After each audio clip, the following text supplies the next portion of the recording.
Hop là, dans la création de personnages, dans un manga, livre, roman, film, etc., tout ce que vous voulez créer, on confond souvent, après pas nous forcément, mais il est souvent confondu caractère et personnalité. Pourtant, ce n'est pas la même chose. Le caractère, par définition, ce sont les traits apparents, les habitudes, les comportements récurrents d'un personnage. Par exemple, il est colérique, c'est pas un type bien, elle est gourmande, il est naïf. C'est la couleur de surface du personnage. La personnalité, quant à elle, c'est plus profond. C'est l'ensemble des contradictions, nuances, blessures, valeurs et contradictions intérieures qui font qu'un personnage peut surprendre, évoluer ou révéler une autre facette de lui-même. C'est ce qui crée une impression de réalisme et de complexité psychologique.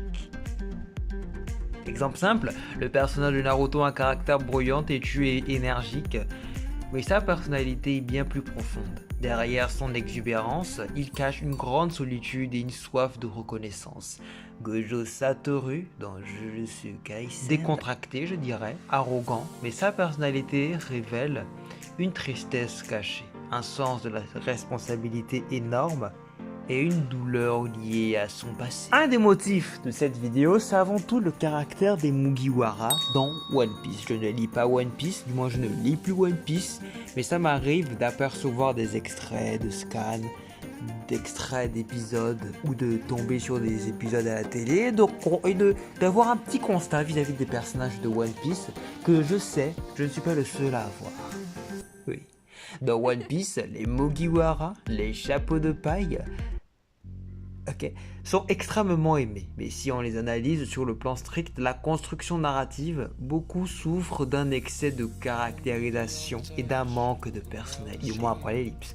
Luffy, caricature du héros shonen, insouciant, affamé, protecteur, il est cohérent, mais il ne montre pas vraiment d'intériorité. Ce qu'il veut est simple, liberté, aventure, mais il n'a pas de vraie faille psychologique approfondie, par exemple. Le personnage de Zoro, sa caractérisation s'y limite au sabreur sérieux, loyal et bourrin, mais on connaît très peu de son fort intérieur en dehors de sa promesse à Kuina.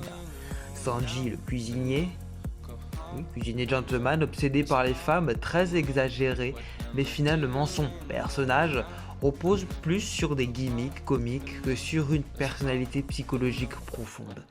Bien sûr, Whole Cake Island l'a aidé, mais aujourd'hui on voit bien que Whole Cake Island c'est du passé, tu vois. C'est quand même dingue que, à part dans leur... Après tu me diras c'est normal, mais à part dans leur arc qui leur sont consacrés, ils ne montrent pas vraiment de signes de profondeur. Ils évoluent que quand il faut évoluer et pas à chaque instant. Bon, après tu me diras c'est pas si mal, mais ça peut poser certains problèmes en fait. Oui.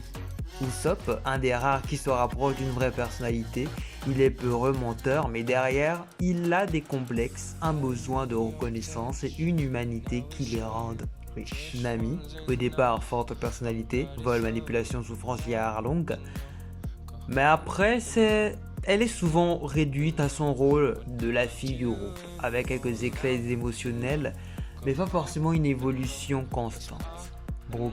Brooke, Frankie, Chopper, Robin, tous ont un background fort. La plupart du temps, leurs traumas sont laissés derrière et remplacés par des gimmicks. Le squelette qui fait des blagues, le reine mignon, l'homme cyborg excentrique. En bref, la plupart des Mugiwara sont construits sur des caricatures de surface qu'Oda exagère pour la comédie ou la constance narrative, mais leur personnalité profonde est rarement développée en dehors de leur arc d'introduction. Maintenant, pourquoi ça peut poser problème? Un personnage sans personnalité perd en crédibilité psychologique. On n'a pas l'impression qu'il est réel. Il perd en impact émotionnel. On rigole avec lui. On ne s'attache pas autant sur la durée, par exemple. Il devient aussi prévisible, car toujours les mêmes gimmicks. C'est ce qui fait que certains lecteurs trouvent les Mugiwara plats après un certain temps. Nous avons aussi, par exemple, à contrario de ce qui a été montré, Edward D. Elric.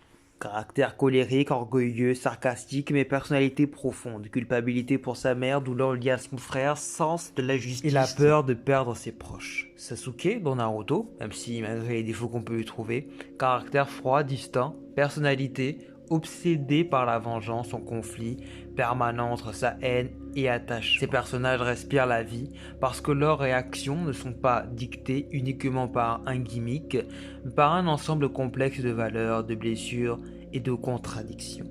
En somme, le caractère signifie ce que l'on voit immédiatement, la personnalité, ce qui se cache en dessous, en profondeur. Les Mugiwara sont des personnages iconiques et efficaces pour un shonen d'aventure comique, mais beaucoup d'entre eux sont surcaractérisés et sous-personnalisés. C'est ce qui les rend amusants, certes, mais pas forcément bons en tant que personnages, au sens de la littérature ou du drame. Bien sûr, est-ce que c'est un problème? Ça, c'est à vous d'en juger. D'accord. D'autant plus qu'un personnage, voire même un humain, n'évolue pas forcément à chaque événement. Parfois, il faut plusieurs événements pour qu'un personnage ou une personne évolue. Peut-être même les mêmes événements à répétition pour que... Voilà. Aïe, je me suis fait mal. Pour que l'événement et une leçon puissent être tirées de ce qui vient de se passer. Donc, c'est pas si grave en soi. Ça fait peut-être partie du charme de One Piece. Mais ce charme peut être un red flag pour certains, comme pour d'autres.